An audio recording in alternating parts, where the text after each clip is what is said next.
इधर राजस्थान में सेना भर्ती के नए नियम को लेकर प्रदर्शन हो रहा है। कुछ तस्वीरें आपको दिखाते हैं। 3 तस्वीरें। पहली, भरतपुर की।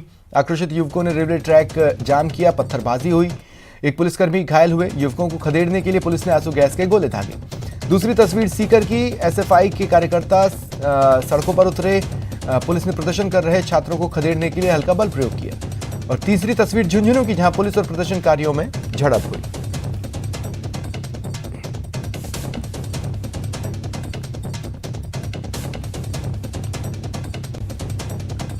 और अग्निपथ पर बवाल के बीच रक्षा मंत्री राजनाथ सिंह का बड़ा बयान सामने आया है। उन्होंने युवाओं से शांति बहाली की अपील कर कहा कि अग्निवीर युवाओं की पहचान बनेगी। उन्होंने कहा युवाओं के भविष्य को लेकर फैसला लिया गया है। उन्होंने युवाओं से आर्मी बहाली की तैयारी की अपील करते हुए जल्द भर्ती का भरोसा दिलाया। केंद्र सरकार द्वारा घोषित की गई अग्निपथ योजना भारत के नौजवानों को देश की रक्षा व्यवस्था से जुड़ने और देश की सेवा करने का एक सुनहरा अवसर देता है। अग्निवीर हूं, यह उनकी ताजिंदगी के लिए पहचान बन जाती है। पिछले 2 साल से सेना में भर्ती की प्रक्रिया न होने के कारण बहुत से नौजवानों को सेना में भर्ती होने का अवसर नहीं मिला। यह सच्चाई है। इसलिए युवाओं के भविष्य को ध्यान में रखते हुए और उनके प्रति संवेदनशीलता दिखाते हुए प्रधानमंत्री जी के अनुमोदन पर सरकार ने फैसला किया है कि अग्निवीरों की भर्ती की आयु सीमा को इस बार बढ़ाकर 21 से 23 वर्ष कर दिया जाए। यह वन टाइम रिलैक्सेशन दिया गया है। इससे बहुत सारे नौजवानों को अग्निवीर बनने की पात्रता स्वतः मिल जाएगी। और मैं यह भी कहना चाहता हूं कि भर्ती प्रक्रिया कुछ ही दिनों में प्रारंभ होने जा रही है। मैं सभी नौजवानों से अपील करता हूं कि सेना में भर्ती होने की वह तैयारी करें और इसका पूरा लाभ उठाएं। बीजेपी प्रवक्ता और सांसद राज्यवर्धन सिंह राठौड़ ने अग्निपथ योजना की तारीफ कर कहा कि इससे फोर्स डायनामिक होगी। उन्होंने विपक्ष पर आरोप लगाया कि विपक्ष सेना की काबिलियत पर सवाल उठा रहा है। राज्यवर्धन सिंह से बात की सहयोगी बाबूलाल धायल ने। शुरू हुई है, बीजेपी के नेता इसके पक्ष में बोल रहे हैं तो कई जगह से विरोध के सुर भी आ रहे हैं। हमारे साथ मौजूद हैं पूर्व केंद्रीय मंत्री, पूर्व सैनिक और वर्तमान में सांसद और राष्ट्रीय प्रवक्ता कर्नल राज्यवर्धन सिंह राठौड़। राठौड़ साहब, आप किस तरह से देख रहे हैं ये जो स्कीम लॉन्च की गई, इसके फायदे आपको क्या नजर आ रहे हैं? देखिए, सबसे पहले तो मैं कहना चाहूंगा कि इस देश के अंदर सबसे विश्वसनीय अगर कोई संस्था है तो बिना किसी झिझक के हर व्यक्ति बोलता है भारतीय सेना।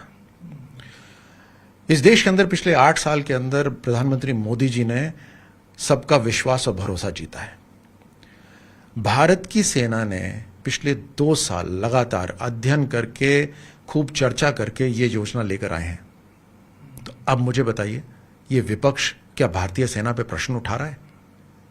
भारतीय सेना की जो काबिलियत है सोचने की, प्लानिंग की, योजना बनाने की, आगे की भविष्य की तैयारी की, उसके ऊपर विपक्ष प्रश्न चिन्ह उठा रहा है। 2 दिन हुए नहीं है योजना को अनाउंस हुए हुए और उसके योजना के खिलाफ भड़काऊ बयान आ रहे हैं मुख्यमंत्री के। कमाल है। किस तरह के लोग हैं और किस देश में रह रहे हैं और किस देश का नमक खा रहे हैं ये लोग। अब मैं आपको योजना का बताता हूं। देखिए, इस योजना के अंदर भारतीय सेना को भी लाभ है और भारत को भी लाभ है। जब मैं बोलता हूं भारत, तो हर भारतीय को जब लाभ होता है तभी भारत को लाभ होता है। हम बोलते नहीं थे आपस में, कितनी बार हम सब बोलते थे, अरे भारत के अंदर तो अनिवार्य सेना की सर्विस होनी चाहिए, कंस्क्रिप्शन होना चाहिए, हर युवा को फौज में जाना चाहिए। बोलते थे या नहीं बोलते थे? उदाहरण देते थे, देखो इजराइल को देखो, हर इजरायली नागरिक को सेना के अंदर 2 साल के लिए नौकरी करनी पड़ती है, उसके बाद वो अपने व्यवसाय में जाता है। और छोटा सा राष्ट्र इजराइल पूरी दुनिया के अंदर शक्तिशाली देशों का मुकाबला करने को तैयार होता है। देखो, उनको उदाहरण देते थे। आज जब वही हम भारत में भारतीय सेना लेकर आई है तो 4 वर्ष तक 17 साल से 24 साल, 17 से 24 कहीं किसी की नौकरी नहीं लगती है। यहां ट्रेनिंग मिलेगी उनको, जबरदस्त भारतीय सेना की ट्रेनिंग, एक छाप लगेगी भारतीय सेना की। पूरे जीवन भर वो छाप आपके साथ रहेगी कि भारत की रक्षा के लिए आप लड़े हो, भारतीय सेना ने आपको ट्रेन कराया। कोई मामूली कोई संस्था ने नहीं ट्रेन करा, राजीव गांधी फाउंडेशन ने नहीं ट्रेन करा, भारतीय सेना ने ट्रेन कराया और 4 साल तक ट्रेन कराया। ये काबिलियत लेकर, और उसके बाद 4 में से 1 व्यक्ति को वहां रखा जाएगा और उसको फिर आगे एक्सटेंशन मिलेगा 15 साल के लिए। और यही नहीं, आपको कम से कम जो बाहर भी जाता है वो भी अपने साथ 20 लाख रुपए की कमाई लेके जाता है 24 साल की उम्र में, और उसको फिर मौका मिलता है। बाकी जो अग्निवीर नहीं होगा, जितने भी नौजवान हैं जिनको अवसर नहीं मिलेगा अग्निवीर बनने का, आप सबको तो अवसर मिल रहा है अग्निवीर बनने का, जिनको अवसर नहीं मिलेगा उनसे ज्यादा आपकी प्राथमिकता होगी। आप सीआरपीएफ, बीएसएफ, पुलिस, इन सब फोर्सेस में जाओगे। कॉर्पोरेट सेक्टर भी आपके सामने आपको जोड़ने की कोशिश करेगा, बट ये सारी सर्विसेज तो हैं।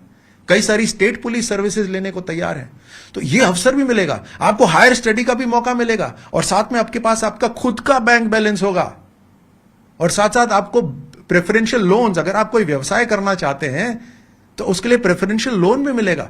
ये सारे बेनिफिट्स दिए जा रहे हैं और ये तो लगातार प्रोसेस चलता रहेगा। भारत के अंदर आने वाले समय में 15 साल के बाद में हर गांव के अंदर 2 अग्निवीर होंगे कम से कम। आप देखिए क्या ताकत होगी भारत की उस समय, डिसिप्लिन फोर्स हर गांव के अंदर। और भारतीय सेना को बिल्कुल शानदार जो सेलेक्टेड जो जवान होंगे 4 साल पूरी सेवा करने के बाद वो उनको मिलेंगे। और आज भारत की सेना की औसतन उम्र क्या है? 32 से 35 है। 32 से 35 यंग सेना नहीं मानी जाती। दूसरी दुनिया की जो सेना है वो यंगर है। यंगर मतलब मोर डायनेमिक, यंगर मतलब रिस्क लेने के लिए तैयार। कल मुझसे प्रश्न पूछा एक चैनल वाले ने, तो क्या 48 साल का व्यक्ति बूढ़ा हो गया? मैं कहा भले ही बूढ़ा नहीं हुआ लेकिन रिस्क नहीं लेगा। अरे भारतीय सेना सिर्फ सजावट के लिए नहीं है, भारत की आखिरी वो दीवार है भारत की रक्षा करने के लिए। भारत की सेना नाम ले दिया तो दुश्मन परास्त। ये है भारतीय सेना, और उसके लिए लड़ने के लिए, मरने के लिए, मारने के लिए, काटने के लिए तैयार रहना पड़ता है। ऐसा व्यक्ति चाहिए जो बिना झिझक एकदम छलांग लगा दे दुश्मन के ऊपर। 48 साल का पहले सोचेगा मेरे बच्चे वहां पढ़ रहे हैं, मैं क्यों छलांग लगाऊं? तो कहने का मतलब है यंगर फोर्स, डायनामिक फोर्स। और तो और आजकल टेक्नोलॉजी के अंदर पैसा लगाना पड़ता है। अब आधी तनख्वाह, आधी जो डिफेंस का जो बजट है, आधा बजट तो तनख्वाह में जा रहा है। अबे भारतीय सेना बोलती है हमारे को आधुनिक हथियार चाहिए, हमारे को टेक्नोलॉजी चाहिए। आज अमेरिका जैसे देश, अमेरिका में बैठे हुए 5-5, 6-6 हजार किलोमीटर दूर बम गिरा देते हैं टेक्नोलॉजी के माध्यम से। हमें भी टेक्नोलॉजी चाहिए, हमें आधुनिक फोर्स बनना है। दुश्मन टेढ़ी आंख लगाए भारत के ऊपर बैठे हुए, उनकी आंख बाहर निकालने के लिए हमारे को मजबूत नौजवान भी चाहिए, युवा नौजवान भी चाहिए और टेक्नोलॉजी भी चाहिए। तो भारत के लिए भी अच्छा है और नौजवानों के लिए भी अच्छा है और भारतीय सेना के लिए भी अच्छा है। ये थे कर्नल राज्यवर्धन सिंह राठौड़, जिन्होंने अग्निपथ को लेकर तमाम आशंकाओं को निराधार बताया है और युवाओं को फौज में शामिल होने का एक तरह से निमंत्रण दिया है। कैमरा पर्सन अविनाश के साथ बाबूलाल धायल, न्यूज़ 18 जयपुर।